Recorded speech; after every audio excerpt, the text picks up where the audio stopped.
Welcome back to Bible for Self-Starters. We are in Book 2, the era of the prophets, talking today about David and his son Solomon. And this is chapter 9 in the book.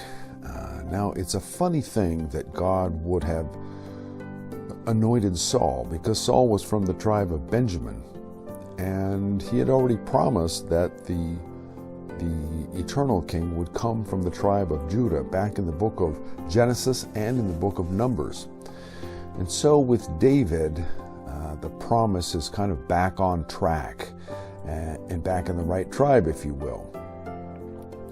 Now David, after he was anointed king while Saul was still king, which was an extremely dangerous position to be in. He had to keep that secret as silent as the grave, as did all his brothers and the rest of his family, or they would have been wiped out by Saul.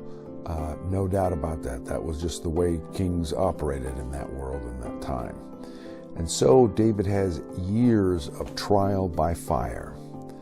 And this follows the biblical pattern we see all the way through the stories, beginning from the very beginning up until this time, where a clever younger brother inherits everything, much to the chagrin of his older brothers. But we find David a human being. He's no less willing to sin than Saul is, and I'm not sure we can really differentiate between them by one's sinned less than the other, but he had a very different relationship with God than Saul did. Saul was afraid of God, and he avoided God.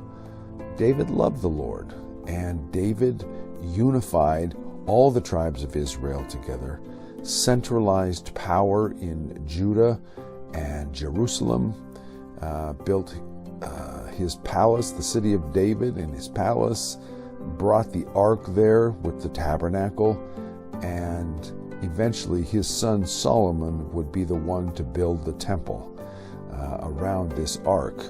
And so David receives a promise from God that a king will come from your body, who will have an eternal kingdom. And so the Bible allows us, in some ways forces us to explore the ethics and theology of power, a promise of an anointed one, the Messiah coming. What does that mean? And so the question hangs over the story: is Solomon the Messiah? Maybe, maybe, maybe not. You'll have an opportunity now to pull back and forth on some of these issues. Enjoy your time studying this.